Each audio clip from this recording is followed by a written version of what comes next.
Welcome back to the Stuff About Money podcast. I am your host for today, Erik Garcia, certified financial planner. And this is becoming, I think this is becoming a tradition. How many times does something have to happen before it's a tradition? Once or twice, but this is the third year in a row. Right around the same week, I get to record with Phil Blancato. Phil Blancato is the chief market officer for Osaic and the CEO of, did I get that right? CEO of Ladenburg Yes, Common? CEO. Yep. CEO. Yep. Perfect. I think you have maybe, I might, after last year's market, maybe somewhere around $750 billion that's under your view. Is that a little high? No, that's about right. That's about right. $750 billion Yep. Yep. that you somehow advise on. So I think you know a little bit something about the market. Phil, welcome back, my friend. Thank you. Thank you very much. I appreciate it. Nice to be here again. For those who heard me in the past, Eric and I always have, I think, a very spirited conversation. So it's a pleasure to be back on again. Thank you for having me. All right, man. I want to share a quick story with you before we jump into our topic. We're going to talk about your themes, your investment themes for 2025, things that we need to be looking for. But I did something I've never done before at the end of last year. I visited New York City during Christmas, and this is the part that you're going to like. I stayed in Jersey. Smart man. Very smart Man, guy. so we Very had this smart guy. unbelievable view of the city at night. We're right on the Hudson in I think West New York, it's called, Yep. north of Jersey City, and it was absolutely beautiful. But man, there are a lot of people in New York City during There are a Christmas lot time, of man. people there. Sure are. Oh my It's goodness. funny. I've been working in New York City now for the better part of 34 years. And when I look back at my career, and I've been doing it for a long time, there are two types of people that go to New York City: those who hate it and never want to go back, and those who love it and always want to be there. And the reason why I say that is because you either go there and accept its size and its magnitude. And for me, it gives me sort of a kinetic energy. I get uplifted by the speed and the pace of it. It's something that matters a lot to me. On the other side, there's folks who go there and say that speed, that pace, that enormity is not for them. And it's funny how it's not their thing. So I understand why people look at it and go, it's too big, too busy. Not for me. I totally get it. But for me, I'm on the other side. My wife and I, we decided that we think we'd enjoy it if it was just us without the kids. That we Yeah. could maneuver the pace of it if it wasn't for the kids. But anyway, man. So I told I'm at a mastermind with some other financial advisors at Osaic, and I told them that I was having you on the show today. And one of them, she says, she goes, "Oh my gosh, I'm such a fangirl of Phil's." So I That's a said, "I'm going to pleasure. tell him that." Thank you. That means a lot to me. So I said thank you. For those who are listening in, I've got a unique job. I feel like my job is an honor. It's an honor to do what I do for a living. That I can actively spend time with people and have a conversation about what we think is happening in markets, what they can do to adjust their portfolios. But in the end, I get to help people make money.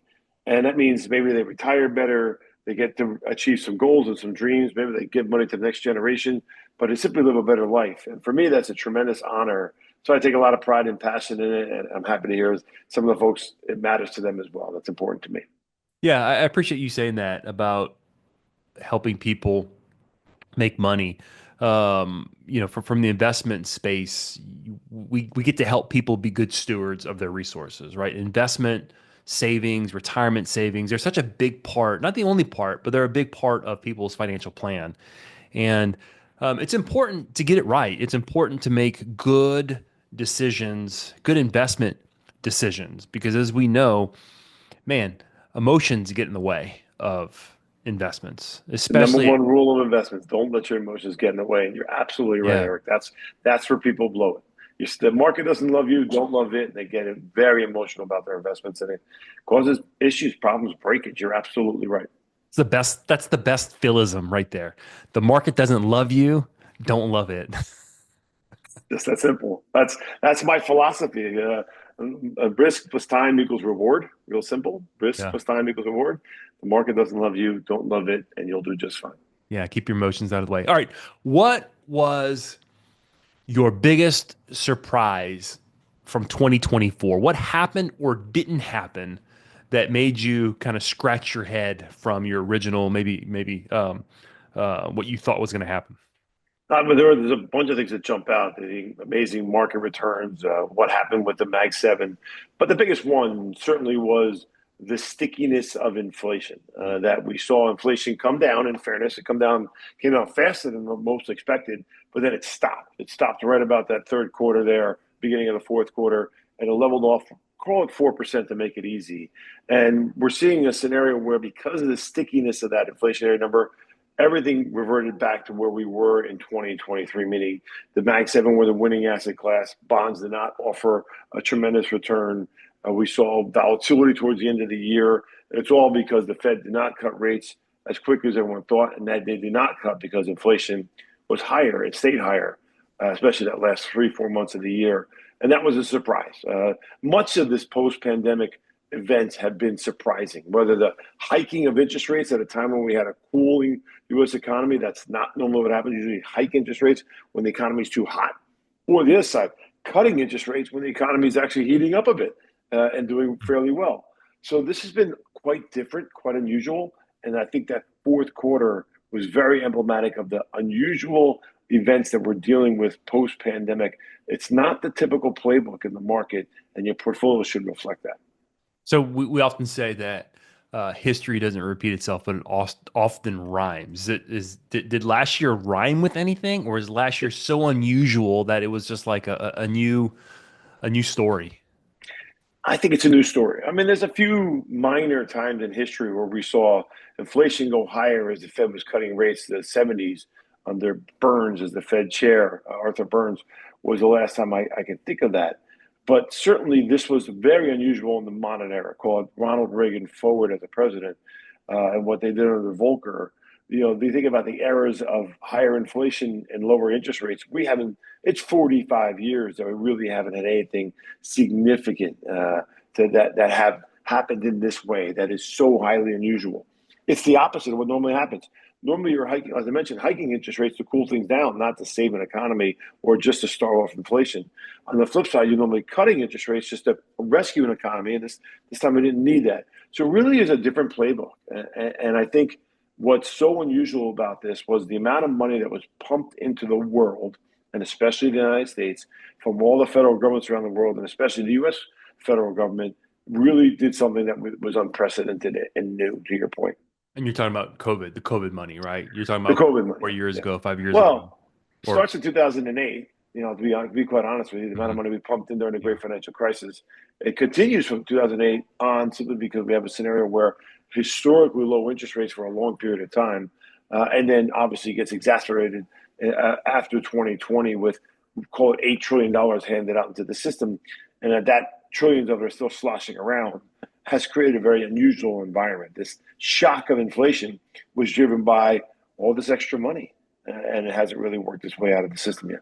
Yeah, it seems like there's two stories here. Like, well, there's more than two stories, but on one hand, man, we've had two. Well, we had a record with two back-to-back really, really good years. The market, something we haven't seen since the '90s, I think, at the levels we've seen, but also the levels of inflation. So our portfolio values are high, but things are still really expensive.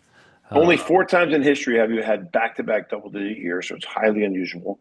And then to your point, everything is inflated. By the way, minor inflation, 2 or 3% is wonderful. Things get yeah, worth more. Your house, your car, your money all become worth more. But having it at 8, 9%, you can't live at that rate. So you want an equilibrium. That's called the natural rate. What's the right rate of inflation to create borrowing or to not create excess borrowing? What's the rate that keeps everybody happy? And we were on our way back to that rate, but in fairness, we had this terrible bout of inflation. There were some benefits from it. Wages have been quite impressive, really, since 2018, but especially in the last 24 months, above the rate of inflation. House, your home is probably worth, could be as more. Think of this: from 2018 to today, depending on where you live, your home could be worth 4 times more than what it was. Believe it or not, in the California, Los Angeles area where they're having all those terrible fires, some of those homes were worth 300% more than they were just 5, 6 years ago. yeah, So you're looking at a wow. scenario where your home is worth more, your money's worth more, most of what you own is worth more, but it's more expensive to live. And that's what's created this unusual moment. So minor low levels of inflation are okay, but to your point, everything is still really expensive. Eggs is still $9 a dozen. I mean, that doesn't make a lot of sense. And we have to figure out a way to get ourselves back to a normal level of inflation. But I think it's a fallacy for folks to think that we're going to go back to prices where they were in 2019. That's not going to happen. This is a matter of income needing to catch up to prices. That's exactly right. That's where And you we're at. need wages to level off. You need the Oh, labor market to completely heal, and it hasn't. We still have more open jobs than people looking. We need wages to match the rate of inflation. It hasn't. That's a good thing for the folks who make less than $100,000 a year, but ultimately still creates inflation. And then there's a little thing out there that we don't talk a heck of a lot, but it really is relevant. The boomer population has 65% of the country's assets. Those mhm. folks are in really good shape because of people like you, Erik, really good financial advisors that help them grow their money. And now they're spending it. And so you see consumer spending really holding on. And that tends to keep inflation a bit higher. I think it's going to be that way for a while. We're probably going to have to get used to, in my opinion, 3% inflation is going to be the norm, not 2 that the Federal Reserve wants. Mhm. If you're my age, I'm 57, I'm older than you. When I grew up from 1980 to 2000, 4% inflation was the norm, and it was no big deal. We did just fine with it. So something in between those two makes some sense to me. Yeah, I remember when I first came into the business, and I would look at like when we would run some type of projections and we would look at the historical rates of inflation. I was always amazed that like the rates that they would use would be like 4.2 or something like that. I'm like Right, right. 4.2. I mean, like this, like the inflation's like almost one right now. Like this is crazy. We'll never see this, never. But here we are, right?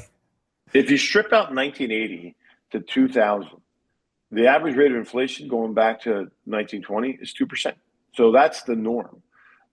What happened 80 to 2000 was that incredible boom of inflation that happened partially because of the oil crisis of the 70s and partially because of a housing crunch and a union crunch spurred this gigantic inflationary boom.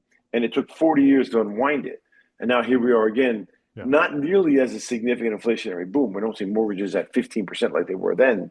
But certainly 7 is not what we're used to on a mortgage. And it should probably be back at 5. I don't think it's going back to 3. Yeah. But there's somewhere in between those two that we need to get back to. But let me add a point here that's important. The world is generally deflationary. And by that I mean productivity, the more productive we are, creates deflation. I want you to think about your phone, your iPhone. Mhm. How many things don't you buy because of your iPhone? The list is lengthy. You may not buy a TV, a computer, obviously a home phone.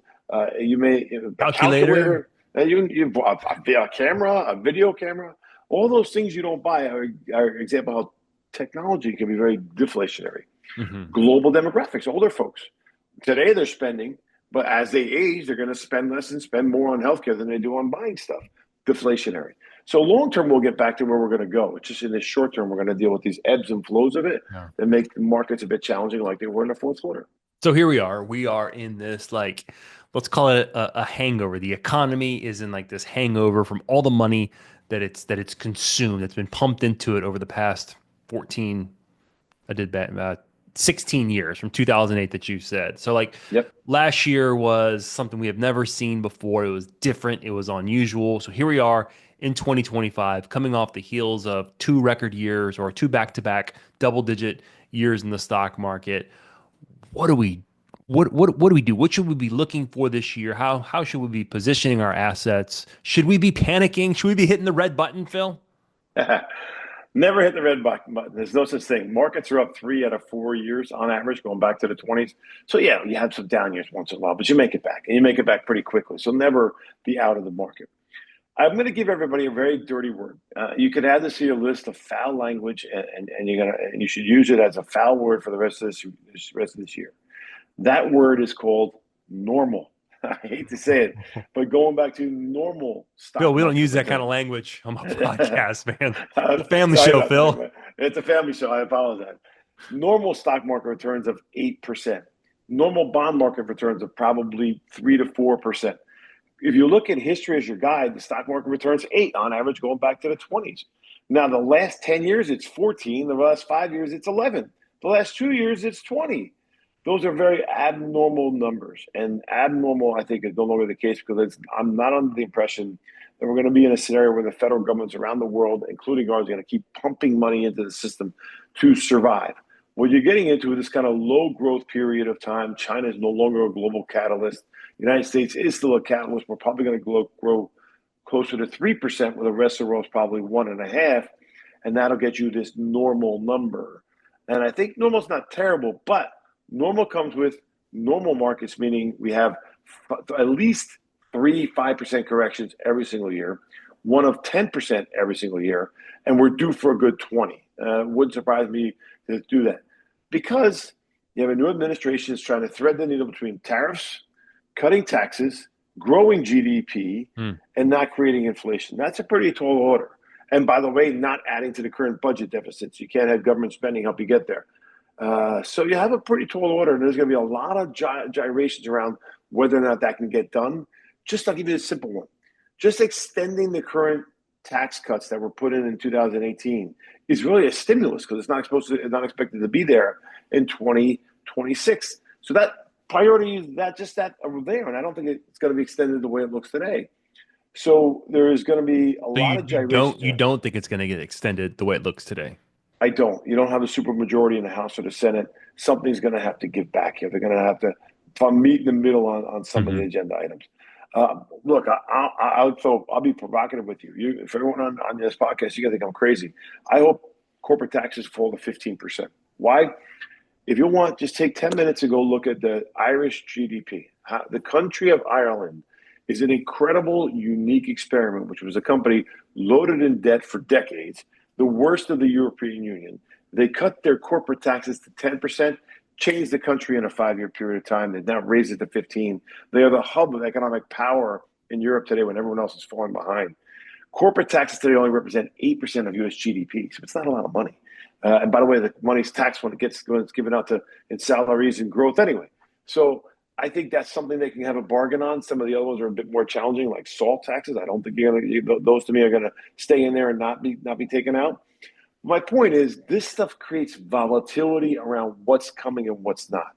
And so a market that's priced to perfection, meaning look at stock market prices after 2 years, it's really hard to make NVIDIA an $8 trillion company when it's a $4 trillion company today. Just ensure your sales. Just think about how hard that is. How many more companies have to buy NVIDIA software to grow at that rate? That's asking a lot. Whether it's Apple or Microsoft, it's the same thing. So you're pushing up on the upper bands of what these big companies can do. That means you need the rest of the companies to get off the mat. And for that, you need some consistency around interest rates going lower, taxes going lower, and not a failing U.S. economy. That's all not going to go perfect. There's going to be moments of real headwinds. That's when the market sells off. But my expectation for this year is by the end of the year, stock market ends positive. It ends up about 8%, maybe 10. We might get a 10 with a good Santa Claus rally. But beware of August and September. Those are going to be very difficult months. That's the middle of the negotiation process right there. I would think we did not have a Santa Claus rally in 2024. I do think we have one this year.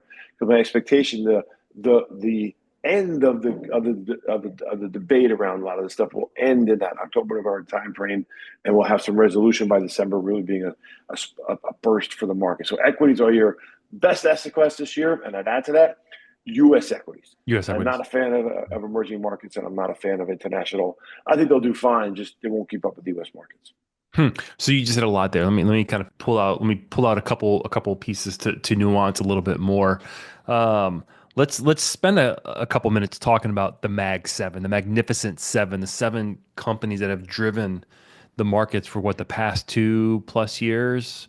These are the big tech companies: the NVIDIA, Apple, Microsoft, Tesla. I'm missing 3, but the big tech companies. Meta, if I got Meta. Meta, thank you. Yeah, okay. Meta is another one, but they've been driving everything, and at some point, right? Like, man, can these companies continue to drive everything? And my concern, or a concern, would be for investors is they may not realize it. They are probably overweight these tech companies, particularly if they're out there indexing and then they want to go buy NVIDIA or buy one of these companies directly on their own, because most of these indexes are going to be price weighted based off of company size, particularly the S&P. So like, we're looking to hear what NVIDIA today's trading at 50-ish PE ratio, 50-ish or so. I think the Mag 7 closer to 60, almost 60. Closer to 60. The Mag 7 on average are north of 35-ish, somewhere around there, I think. That's pretty expensive. How long does that? No, go ahead. I cut you off. Can those prices continue to be supported? At what point do we start to see those parts of the the stock market. That kind of surprised me that they just continue to run up. Let me give you the yin and yang in this. The positive is that they had the greatest earnings. They're growing faster than anybody else. They have the greatest revenue, meaning how much profit they make, and their bottom line total return are excellent. And they're on the forefront of a lot of new different technologies. At least Yeah. Nvidia, Microsoft, Apple, to a lesser degree, Meta, Google, Tesla, so on. Amazon fits on the Oh, creative there we side. go. So Amazon, thank you, and they Google. are the biggest growers. But to your point, and let me explain what a PE ratio is. The price of a company that trades at every day divided by how much they earn. When you do those two numbers, you get a real clear indicator of, okay, between these two, what's my average? What's a fair average? And that fair average on the S&P 500 is 16. For tech stocks, it's closer to 20. And you just said NVIDIA is up at 60. So the expectations are this company is going to grow exponentially, significantly bigger. And that's a lot to ask when you're already a $4 trillion company. So I think these companies continue to be drivers. I think they're going to be the core of a portfolio. But if you go back to the third quarter of 24, when everything else worked but them, that's to me more emblematic of a normal market environment. Why? Mm-hmm. Because small cap stocks trade at a much lower PE ratio, value stocks trade at a much lower PE ratio. Those companies do much better when interest rates are falling and the economy is broadening out. And we're not focused on seven companies that are 40% of the total return of the S&P 500 of the last 2 years and 40% of its weight. If you took all the companies in the S&P 500, you put all their value together, those seven represent 40% of it. So it's incredibly overweight on it. So the best advice I can give you is what Erik said earlier. Don't be greedy. Don't panic. Don't let your emotions get involved, especially if it's long-term capital gain. Take 20% of it, take 30% of it, and diversify your portfolio into other areas. Heck, the bond market, which I really liked, and I had a call last year where I thought longer dated bonds were going to be the winner for last year, and they were not. They paid a nice income stream, but they ended up only up a couple of percent. Not a loss, but only a little bit. I had higher expectations. You can still go about bonds. You don't have to go longer dated if you don't want to. Just go average bonds of 5 or 6 years and get a wonderful yield of 4.5%. And if interest rates happen to go down because that's what the Federal Reserve wants, you could do really well there. So if you don't own any bonds in your portfolio, say, "Oh, I don't want to be bothered with it. It's not enough money. I'm going to go get my 100% return out of Nvidia." Well, it doesn't really work that way. Here's a chance to diversify into the bond market, diversify into small caps, into value stocks. Why? Because those stocks are expensive. They're priced to perfection. And while they're great companies and growing, nothing ever grows forever. We can go through a whole list of companies that we were going to be convinced we're going to be the number one company in our lifetime, like a GE, for example, and Yeah. it went bankrupt. So there's plenty of those that we Yeah. could talk about. What's interesting about these tech companies, I say the tech. Let's talk about big tech. Let's separate big tech. Like these are not startups anymore. These are not. I remember when I was in business school that the start of the venture capital world was like buzzing, right? It still is, but these are mature companies. But you look at like an Nvidia, it's not like the tech bubble of the late 90s, right? These are companies that are producing product.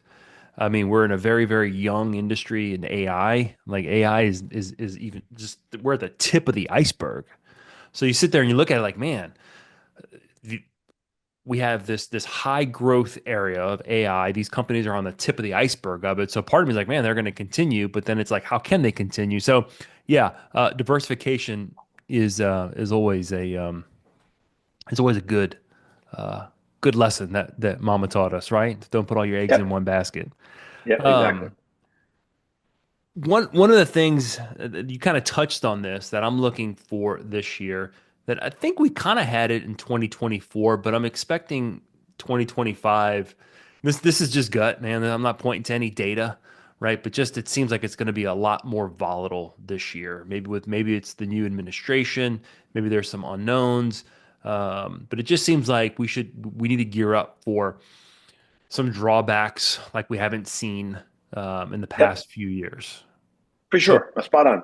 Yep, so, I so would it agree. is common. It is common. The market what pulls back, from peak to trough. So any given time in the stock market in any year, from a market high to a market low, it'll pull back, 5% on average, 3 or 4 times a year. I think on the average pullback over the past 40 years or so has been somewhere around 15, 16%. So it's not uncommon for the stock market to end positive, but to have a pullback of 15% or 20% sometime intra year, I kind of feel like that's what something we need to gear up for. Exactly. And that's why I like the bond market, because if that happens, your bonds are going to do really well. They're going to provide a safe haven. We use alternative investments. So Erik and I have talked a lot about this, ways to hedge out market risk. And if we get a 15% sell off, 10 to 15 maybe even 20, that's a buying opportunity. Finally, for the first time in a while, instead of paying PE ratios of 60, you might pay 30 on Nvidia, or Mm, suddenly it's looking pretty attractive again, or third, or even 15 or 10 on a small cap. So, I'm not buying the dip is a tough mentality because you never know yeah. how low it's going to go. But I'll give you an example. The market's never lost money 4 months in a row, never. So you can look at those opportunities as a chance to reposition your portfolio a bit. And if you made money in one area, like fixed income or alternatives that protect your portfolio, why not take a little bit of profit and go the other way, go back into it. The trick is you don't want to have excess in your portfolio. You don't want to have so much exuberance that, to Erik's point earlier, you're doubling down by owning an index fund and Nvidia, and Nvidia is both in the index fund and you own the stock. So you want to be prudent about how you look at your investments to make sure you're not taking on too much risk in any one asset class, whether it's tech Yeah. or anything else for that matter. I always encourage people when we talk about risk tolerance, right? I think sometimes risk tolerance is tied too closely to how we feel about the stock market. Everyone is high risk, or they're very risk tolerant when the stock market's doing well. Those same people are risk intolerant when the stock market's doing poorly. So I always like to encourage people to make investment decisions, how they position themselves based off their capacity. How much risk can you take? If you lose a certain amount in the market, how does that impact your current lifestyle and your future lifestyle? And along that capacity conversation, I think it's really important not to look at individual portfolios. Like if you have multiple portfolios, a retirement account, an after-tax account, CDs at the bank, cash at the bank, I think it's really a really good exercise to look at your overall risk picture, not just my investment portfolio, not just what I have at the bank. And that's Sure. what we do as financial planners. It's really important to us. So client says, "Hey, what should I invest in?" I'm like, "I don't know. Where's all your other liquidity? Let's look at all your other liquidity um, first." So that's something I'm looking for is I think people, investors, we need to get in the right mindset right now. We need to remember that the stock market will always reward people who stay invested. Like we know Exactly. that there's one thing we know by history, by staying invested, you will be rewarded.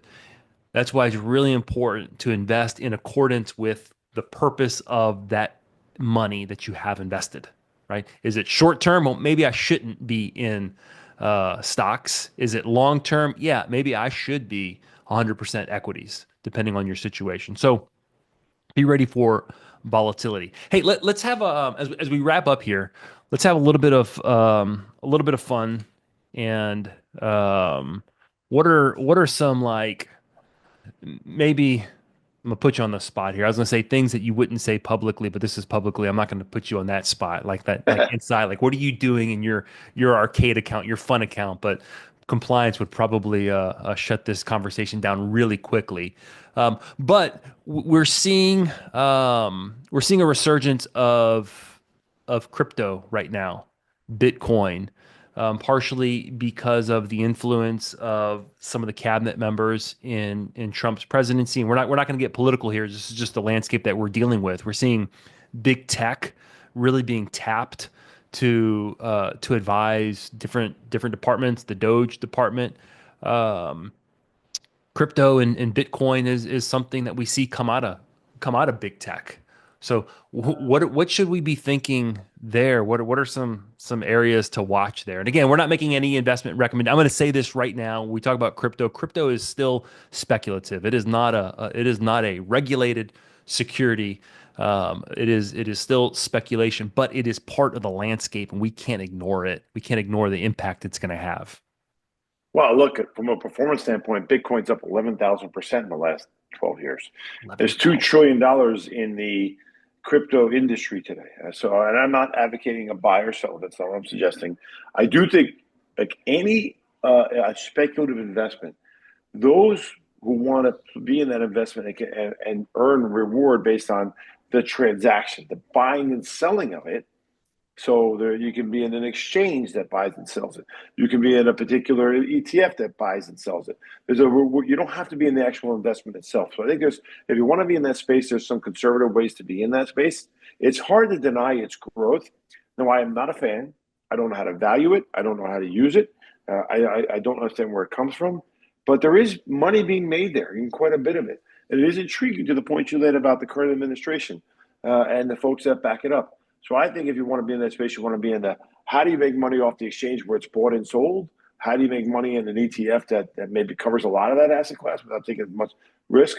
But I'd be careful about my investments there. But from a theme standpoint, I think you're right. I think it's something we have to pay attention to and realize it's an emerging asset class that may become more transparent and more investable based on regulatory changes. And I would say the same thing about AI, that AI today still is in infancy, and I like to see you maybe think about being invested in the supply chain for AI, not just an AI company like NVIDIA, all the parts that are needed to make a chip or the software to build it. Those, I think that residual component is quite interesting. I'll give you a black swan moment. If God forbid China takes over Taiwan, that's NVIDIA is going to get crushed. So, think about the number one supplier being Taiwan Semiconductor. If there's a tariff battle and China takes over Taiwan Semi and NVIDIA are caught up in the middle of it. My gosh, I wouldn't want to be in those stocks. You just get absolutely murdered. So that's something to think about. It's probably not going to happen. But, these are the kind of things you want to think about when you're taking too much risk in your portfolio. And the other one I really like is energy from a theme standpoint. Utilities are a small portion of the S&P 500. But guess what? AI data centers take up 3% of the American electrical grid today, and soon will take up as much as 12% by 2030. So we need a lot more energy. And where's that going to be produced by? Utility companies.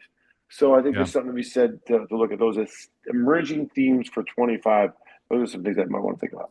That's pretty wild to think that these data centers in the next 5, 6 years are going to take up 12% of the energy supply when they're only 3% now.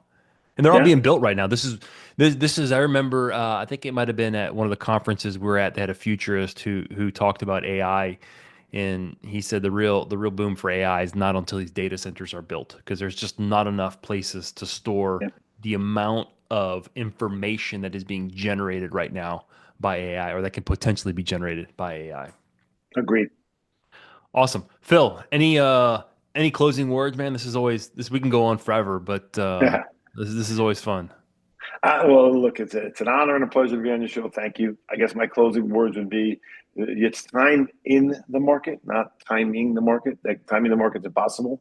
But I do think it's okay to tweak your portfolio. I do think it's okay to take out when you have an asset class that's grown a lot, take some profits. Nothing wrong with taking profits. So my parting thought is, in a year of normal stock market returns, normal volatility, normal bond market returns, tweak your portfolio when there's excess in it. Take some profits. Don't worry about paying gain. If your portfolio costs a gain, let the portfolio pay for it, and make sure you never have too much risk in your portfolio. All right, last question. I'm going to ask you to pick a winner. Okay. All You right. got it. Notre Dame or Ohio State? That's easy. Ohio State. My Okay. niece and nephew went to Ohio State. My nephew No, was in the hold on, hold marching on, hold on, band. hold on, So, hold on. Let's go back to the beginning. Let's go back to the beginning. Let's remove our emotions. uh, Phil, Ohio State or Notre Dame? Remove your emotions. No family uh, ties. Come on, no conflicts. easy. It's economics. Ohio State's payroll is $22 million. They've got the best receiving core, some of the best running backs in the country. Ohio State's got one really good defender and one really good offensive guy. Their quarterback and their main linebacker, they just can't hang. This game's going to be a 3-touchdown spread. So you're suggesting foul play? You suggesting that something's being bought here? No, no, no. I No. just think Okay. that you look at the NIL money that Ohio State paid this year, it's $22 million. Hey man, money's If not helping Jerry down in Jerry's world. No, you're right. It didn't. So, And Ohio State got beat by Michigan pretty badly, so it didn't help them that day. But they so seem to finally put it all together. They got tremendous talent and depth. right. I can't imagine how they lose. But I'll give those Fighting Irish credit. I thought Georgia would have beat them because they had a better Yeah. term with better athletes. They did not. I thought Penn State should have beaten them with the poor decision making. They did not. So Yeah. don't count those Fighting Irish out. They keep finding a way to win. So good for Well, them. you said Ireland. Ireland's the economic hub of Europe, so maybe there's something there. So this will Maybe there's this will something air there. by the time this will air after the game. So we'll we will not hold you. We will Thank not you. judge your financial expertise and recommendations based off of whether you win or whether you pick the winner or not in the football game. But Well, I appreciate that. That's very nice of you. Bill, it's always fun, my friend. Take care. Take care, everybody. Thank you very much.